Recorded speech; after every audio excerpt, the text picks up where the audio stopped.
Good morning, all. Before we get started, I hope all of you guys had a phenomenal weekend. We had a great weekend here at the Tanner household. It was an off weekend for us.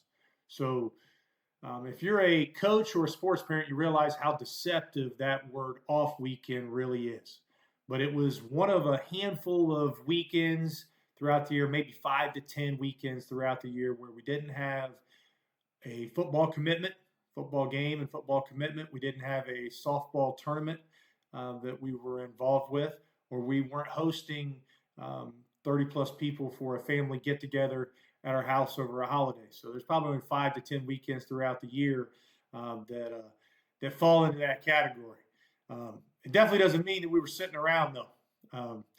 I think because we're always active on weekends, it's got to stay that way. Within a couple weeks ago on July 7th, my wife and I, we shared our 25th anniversary, wedding anniversary, and we also made a commitment that we were going to get matching tattoos.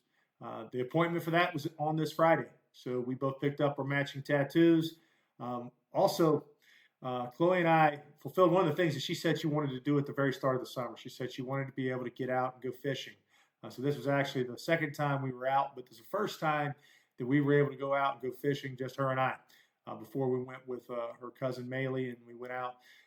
But I do have to share something. She's probably not going to like the fact I'm sharing this on the podcast, but the reality is Chloe's not very good at this fishing thing. We've now been out twice. I think the first time we went out with her and her cousin, and they fished and talked and played around and didn't catch any fish, and I think I probably got up into double figures of catching fish.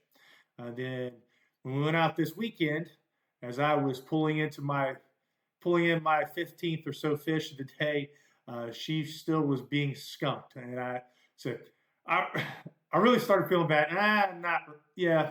Maybe a little bit bad. But the fishing trip did bring up some memories, some childhood memories for me that were very influential in my life. My grandparents, Grandma and Grandpa Bailey, used to go camping almost every weekend throughout the summer. And many times myself and some of our cousins would tag along. And some of those memories of going out fishing with my grandpa. And I remember the thing was I'd catch a fish, little bluegill, maybe 2-3 inches long, and I'd want to keep it. And he's like, "You got to throw it back."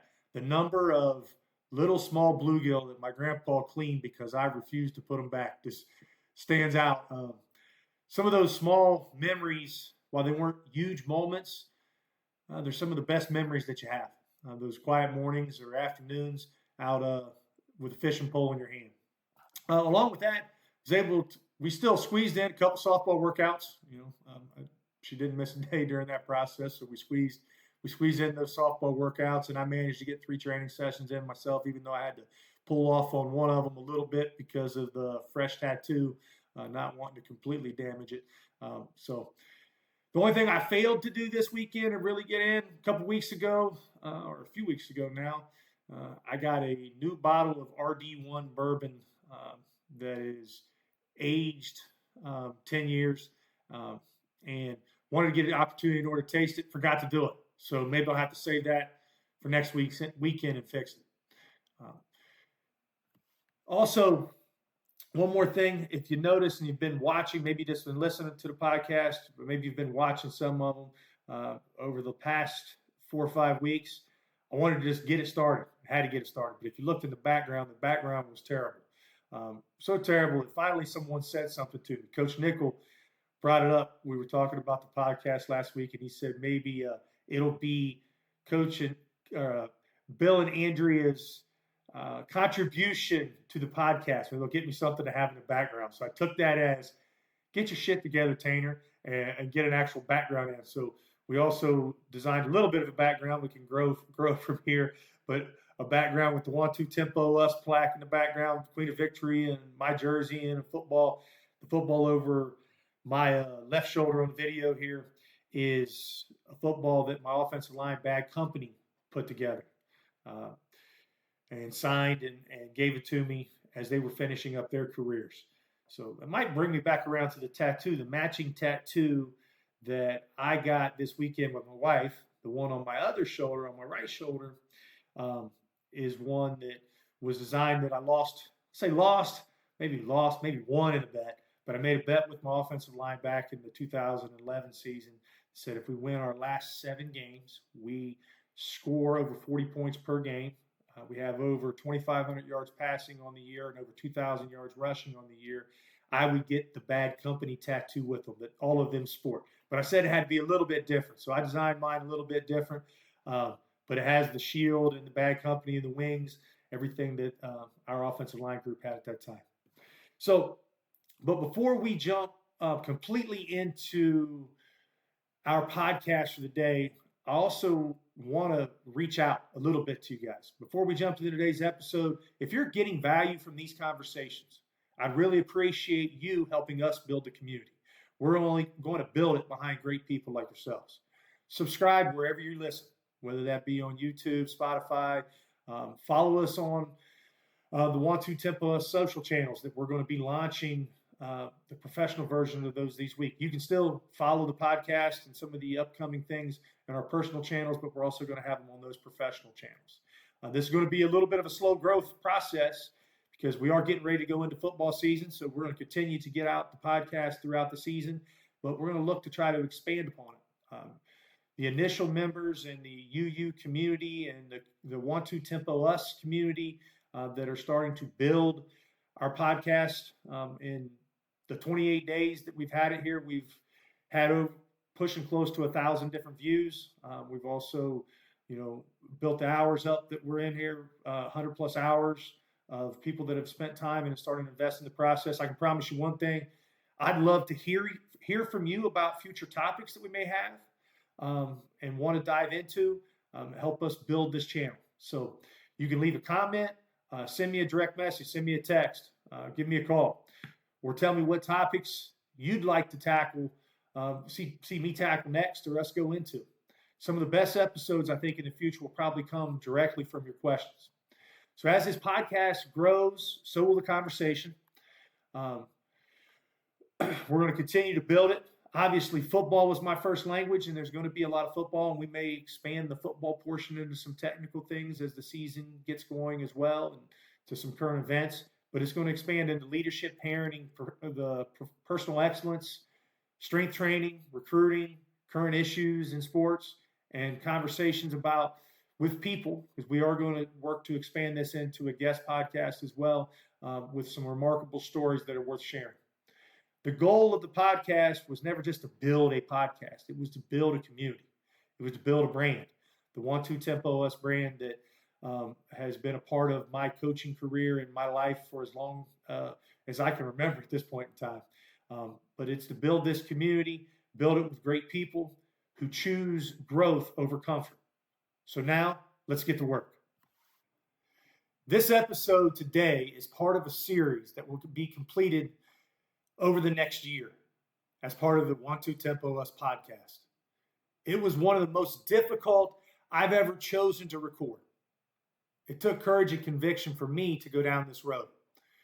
But I believe it's necessary to let you behind the curtain, if only for a moment or two.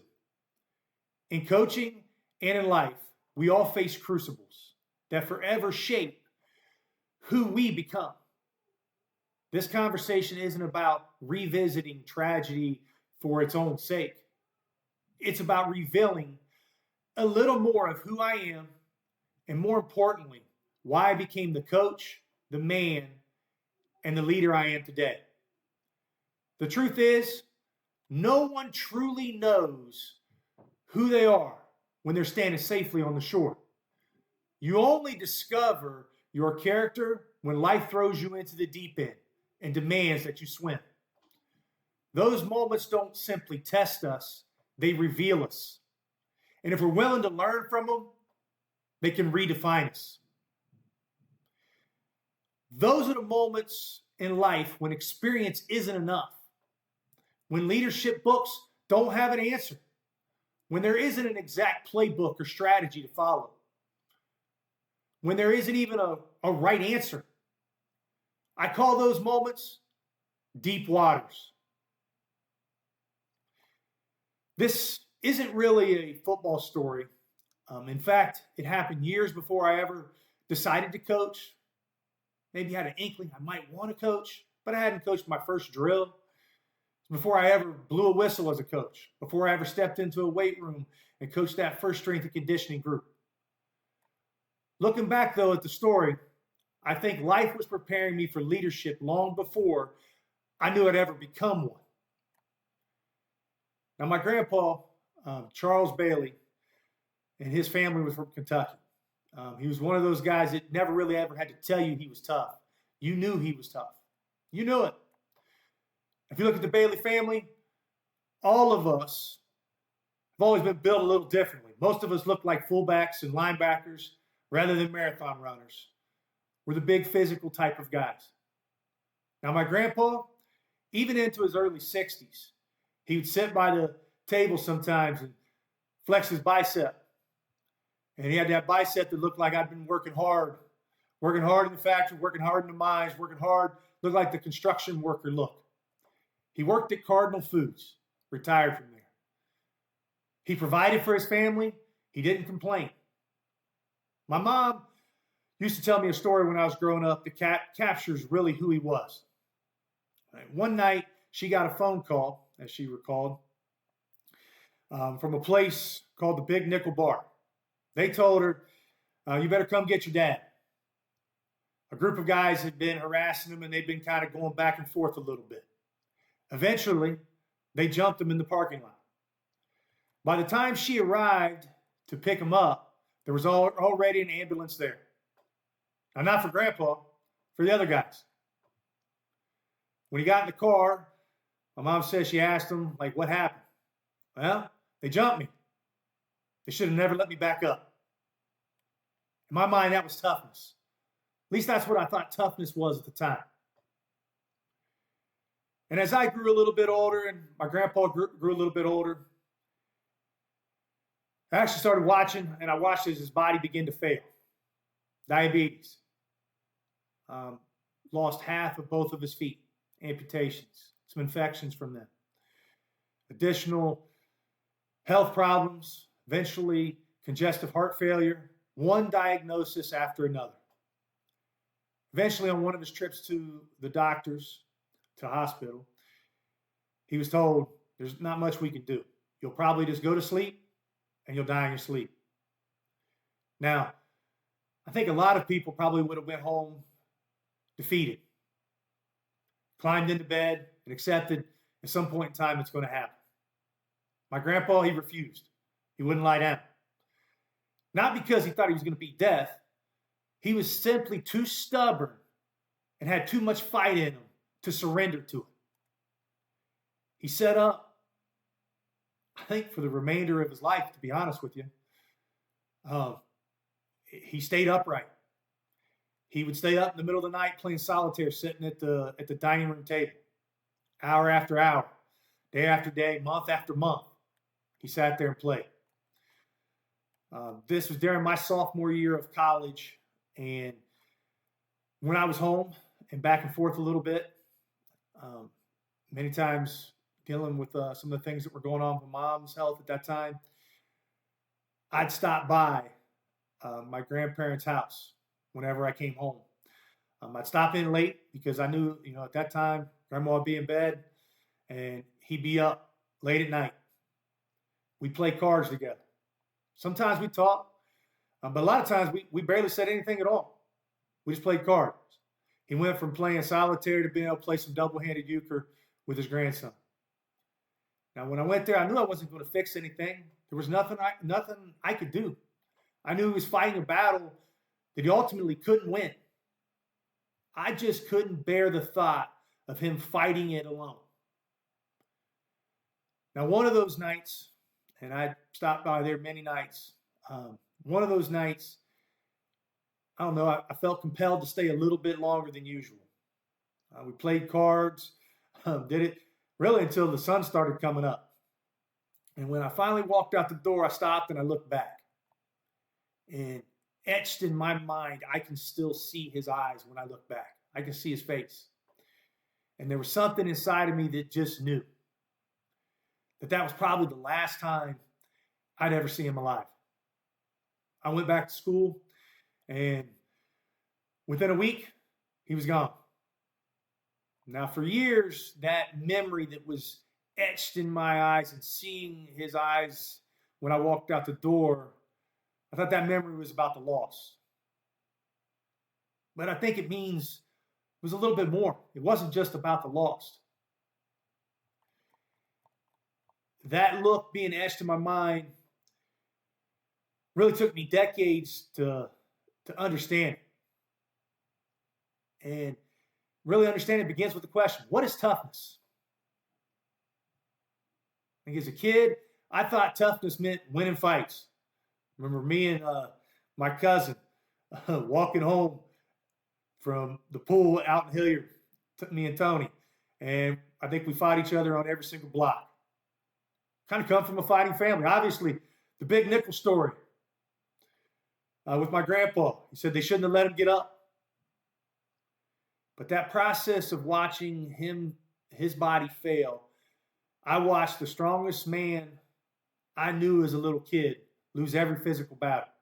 His body failed, his strength faded, his independence disappeared. Yet somehow, I never believed he became weak. He was still that toughest man that I knew. Why? Because I'd confused strength with force up until this point in time. Real toughness isn't always measured by what you can overpower. Sometimes it's measured by what you're willing to endure. I'll say this leads me to the next question. What does leadership look like when there isn't a right answer? When you're in those deep waters? What does that toughness within leadership look like? As coaches, it's ingrained into us. We're trained to solve problems, be problem solvers. I'll often say, don't bring me your problems, bring me a solution. Bring the solution, we'll start working on it right now. We're trained to solve those problems, to adjust, to correct, to lead, to motivate, to fix. But life at some point in time eventually hands every one of us something that cannot be coached, cannot be corrected. You can't coach your way through it. You can't coach cancer. You can't coach grief. You can't coach death. You can't coach tragedy. So what do? You stay, and you stay present. Which brings me around to another question. Why, as people, coaches, leaders, are we so sometimes uncomfortable with simply being present? Being present when someone we love is hurting. Why is that so uncomfortable? We feel like we have to say something that's profound. We got to find an answer. It's all within us. We search for those perfect words, maybe the perfect Bible verse, the perfect piece of advice. I don't know if that's really the answer. I think just being there, present in the moment. Sometimes you don't know what to say, but being there, being present in that moment is enough. So brings it to a final question. What's our responsibility as leaders or as coaches? I think it's a mistake, but some people often assume leadership means carrying everyone else's burden and making it your own. I think it's maybe similar to that, but it's a little bit different. Sometimes leadership isn't carrying all the weight. Sometimes it's shouldering that weight right beside somebody, right beside them, right in the fight with them. So years after losing my grandpa, football has placed me in several rooms, unfortunately, that I never expected to enter. Hospital rooms, funeral rooms, living rooms, where families are trying to make sense of the unimaginable. Prison waiting rooms. Names and stories like B.J. Passarge from Tiffin University, Caleb Sexton from Urbana, Daniel Strawbridge from Lockhaven, Roy Harbison from Urbana University.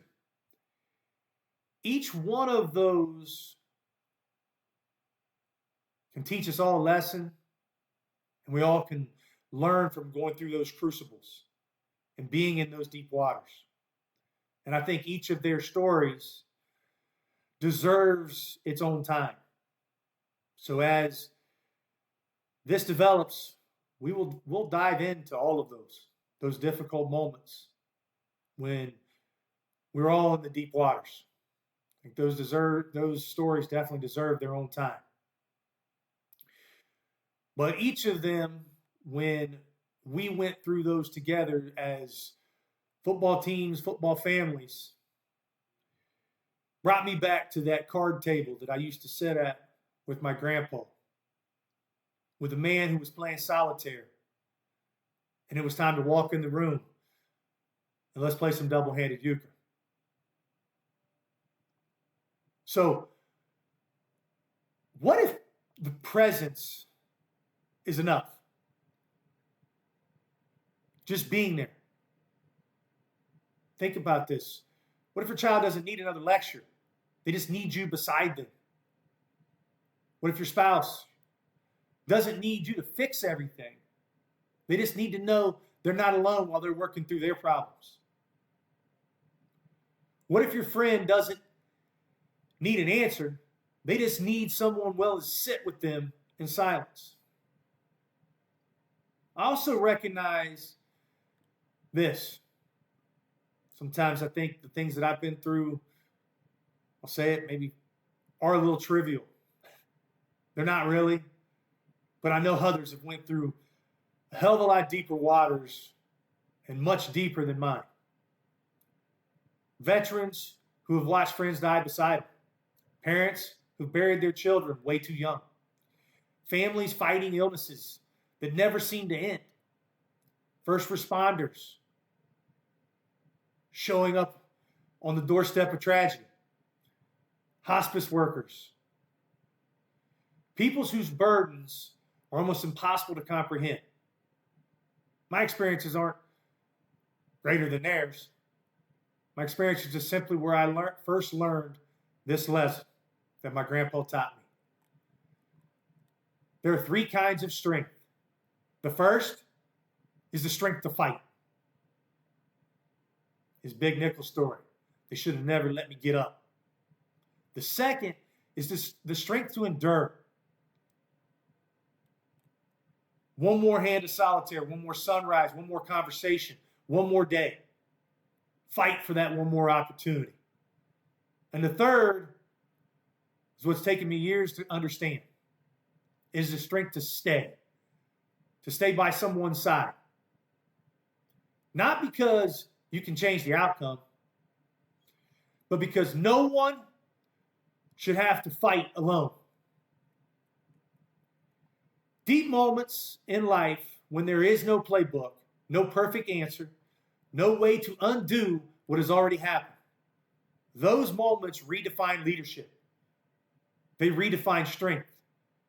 They redefine love. Sometimes strength means fighting. Sometimes strength means enduring. But in the deepest waters, strength simply means staying present. I'm Dave Tainer. This has been Deep Waters. Thanks for joining me as we go down this road together.